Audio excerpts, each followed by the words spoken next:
After several years of mismanagement, is PayPal stock finally ready to lift off? I like broadly what I'm seeing here.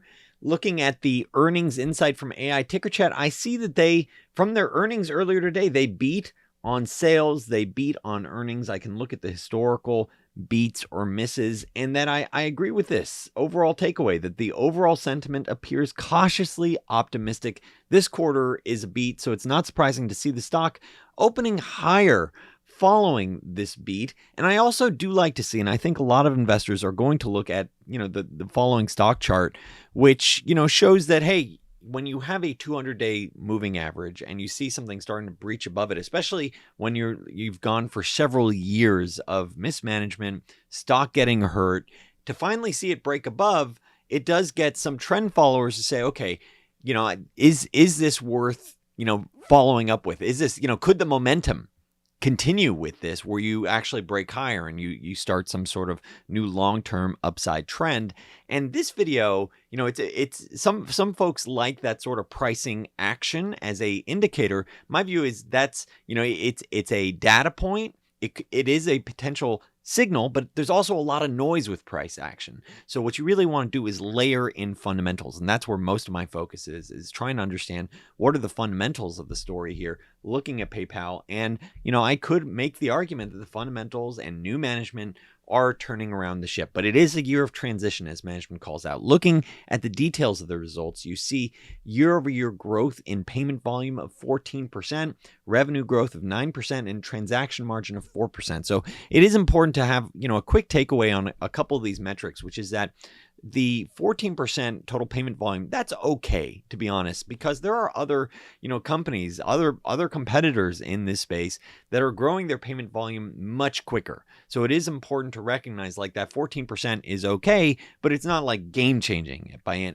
any means. Revenue growth of 9%. Honestly, Wall Street, I think, likes to see, it certainly beats a 9% decline, but once again, by no means does this mean they're setting the world on fire or anything like that, like with disrupting the business or rapidly taking market share. This suggests that, maybe they're keeping market share broadly. And transaction margin, that's a way to think of it as sort of like a gross profit figure. So 4%, honestly, that's not super compelling growth, and that does sort of allude to that the business is still transitioning, partly because their higher margin PayPal branded checkouts, that's not really taking market share. That was a revolution decades ago, no longer.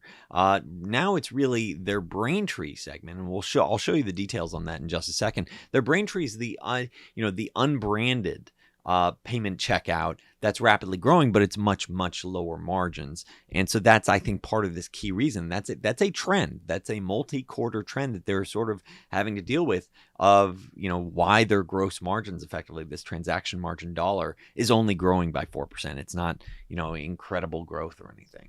When you look at it on a consolidated basis. When you look at the active accounts, this is another sort of yellow red flag. Year-over-year decline of 1%, monthly active accounts growing 2%, which was driven by Venmo and PayPal consumer accounts. And then transactions per active account grew 13%, which was driven by by Braintree, which I already mentioned was the sort of the unbranded checkout. Now they are providing this detail, which I think is really great. I'm not sure if prior management did this, but I think this is fantastic, showing the PayPal branded checkout, 27% of their total payment volume on their platform, growing at 7%. So you see PayPal as the brand really isn't taking market share. It's the unbranded card processing, which is primarily comprises Braintree. That's what's taking market share, growing 26% in terms of the payment volume, total payment volume. And you can see broadly, nothing else here is really going crazy. They still have some legacy eBay business that's still, getting turned off. They did lose their eBay business several years ago to a competitor that is growing much faster than them, growing revenue closer to 20% and, and payment volumes closer to 40%. So that is a real challenge. That does suggest competitive disruption. That said, they are trying to catch up. If you get good management, if you get new management, that's important to understand. Previous management I thought was a joke. I called that out several times over the last few years in my videos on PayPal. I didn't like him. I thought his approach to nothing personal. It's just business. Where he was just making this sort of diversified diversification of just buying all these different assets, overpaying oftentimes, and it just didn't strike me as a compelling capital allocator and sort of taking his eye off the ball. And we'll talk about that in just a second. But you do see the new management, if you can get new management that is rational, comes from a place of success, sees best practices, maybe you can take the right steps to, course correct from where they are. And I think they're starting to do that. They're talking about rolling out Fastlane later this year. I think this is a direct response to seeing things like Shopify Shop Pay, where merchants, only need, or consumers really only need to enter their payment information once. And any merchant that uses Shop Pay, then it's just boop. It's so easy to go through it. It's sort of like a Google Wallet or Apple Wallet, or it's saving your payment information. The reason why merchants love that is it results in an uptick in business because fewer people, what you need to understand with e-commerce is that it's all about minimizing friction. And, sometimes that means like, hey, if it's just a pain to enter in your credit card information, that's less transactions, less revenue, and it screws up your whole business model. So if they can just figure out incremental ways to get that consumer to say, hey, you're going to use your credit card because, oh, it's already saved from the prior transaction, then you're going to, see this uplift in sales. And so that's why they're rolling out Fastlane. But honestly, I view it sort of as a rearguard action where they're catching up with some of the competitors or trying to catch up. So looking at Alex Chris, the new CEO, years at Intuit, great company. So he's learned the best practices where he helped oversee some of their key divisions. And I really like this honest assessment that he provided. He said, I have a deep passion for helping small businesses succeed. Frankly, this is an area where PayPal took its eye off the ball, made pricing decisions that negatively affected our market positioning. Despite that, we still have the largest population of small, medium-sized businesses anywhere who are using our products and eager for us to do more for them. I agree with his takeaway. Personally, as a merchant that has historically used PayPal as an offering for my own personal website, I agree with some of these takeaways where it's still, in my opinion, they are overcharging, and the value proposition just really isn't as compelling. And honestly, the service quality isn't great. You'll see consistently people talk about, the customer support or sort of the biased perspective of, you can have effectively fraud from the consumer perspective. They'll pay and then say, oh, I didn't actually get it. And you're like, look, there's always low lifes out there. So low lifes, feel free to ignore my website.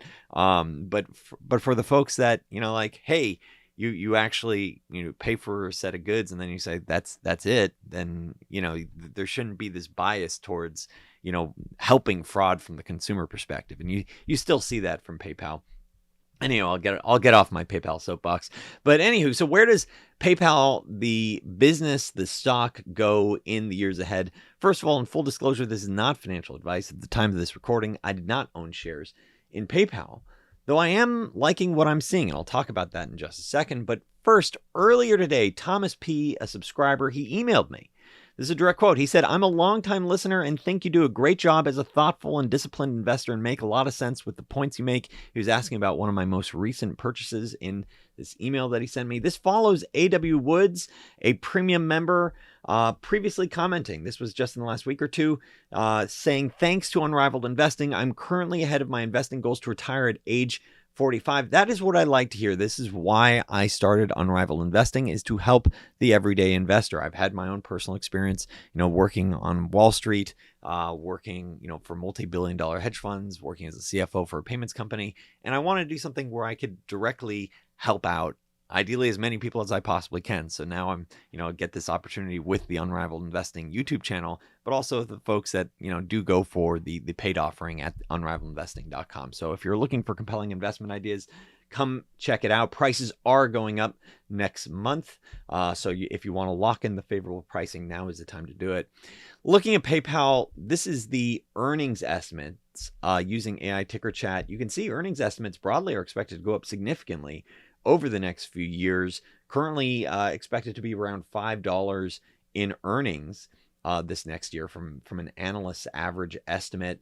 And even using AI, it's expected to go up meaningfully in the years ahead. But 12 to 13 times really is not that expensive. It's important to understand, like, 12 to 13 times is both a important data point for you to think about that could drive your potential returns, but it's also a signal. And so let's go through both of these aspects. So from a data point perspective, that in driving potential future returns, if the market trades at 20 times, currently trades above that, and you're buying a business at 12 to 13 times, and let's say you can grow in line with the market in the future, then you have this re-rating potential that can help accelerate your returns in the years ahead. So I look at this and I go, this is great. This is a great starting point in terms of potential shareholder returns. This is, what I'd like to see. But, the prior shareholders have had to pay for it in terms of the pain of sort of seeing the stock just go lower and mismanagement.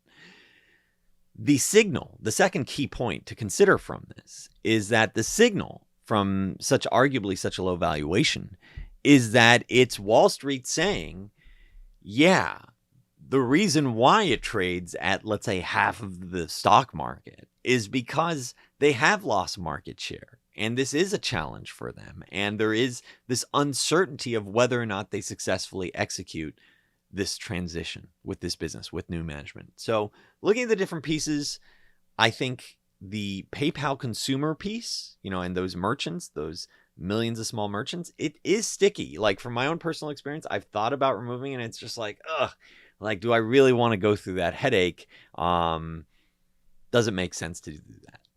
And so I think that's part of the reason it's a sticky business. May not grow very quickly, maybe, seeing 7% growth. And if they say, hey, we're lowering prices, expecting to be more competitive in the future, maybe that reaccelerates.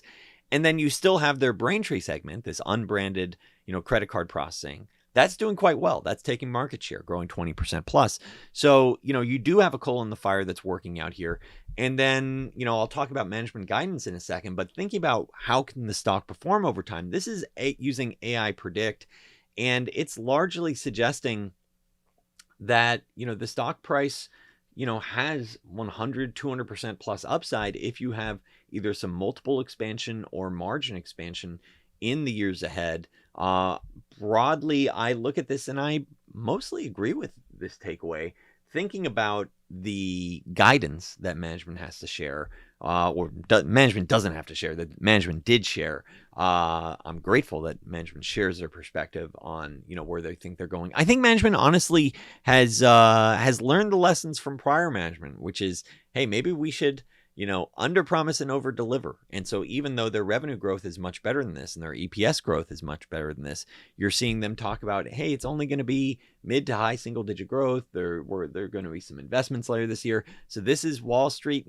Maybe the tune is slowly changing where you actually start getting consistent beats from management because they say, hey, we want to create that reputation of under promise, over deliver.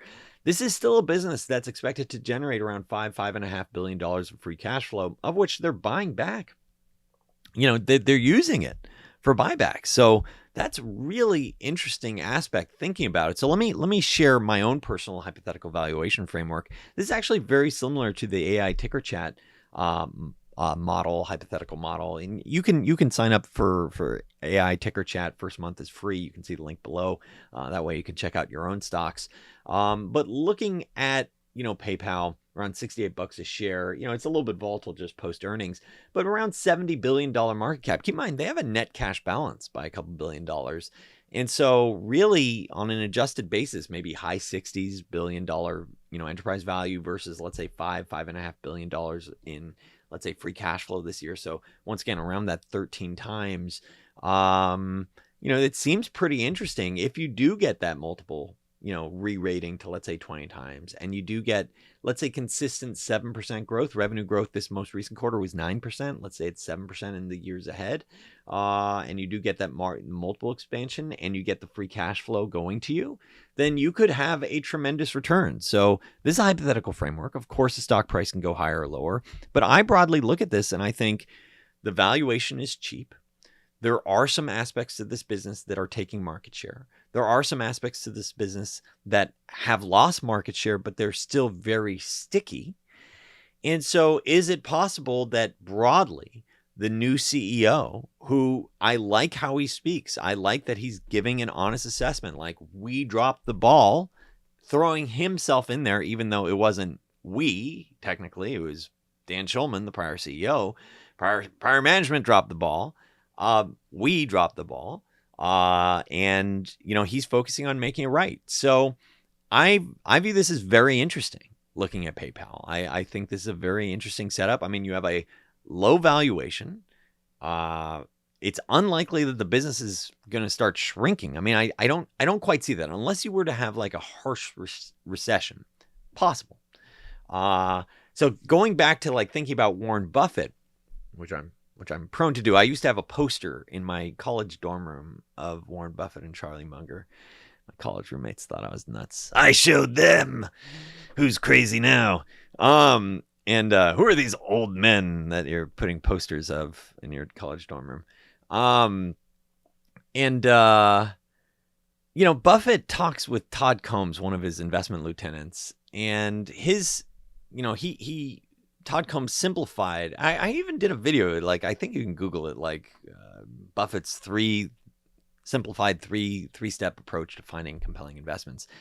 And I would wonder, like, if PayPal could be a compelling acquisition for something like Berkshire, because Berkshire generates the cash that they could easily buy them. They generate, $40 billion plus in free cash flow per year, plus throw on some debt. You could buy this for, let's say, $90 billion. So you have that dynamic where the three things with Buffett is trades under, let's say, 15 times earnings, very likely to be bigger in, let's say, 5 to 10 years from now, which it seems to be. I mean, you have a core part of this business that's growing 20% plus. The other parts seem sticky. And then the third part is, can you conservatively pencil out? I think it's somewhere between a 7 and a 10% return going forward.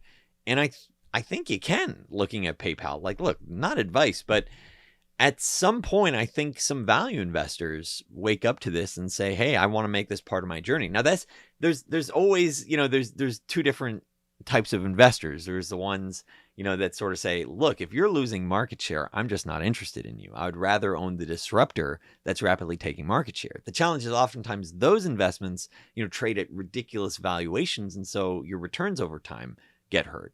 But for something like PayPal, where it's no longer the disruptor they once were, can you have this sort of re-rating as people go, well, it's not that bad. They're not getting disrupted that fast. They're holding their own.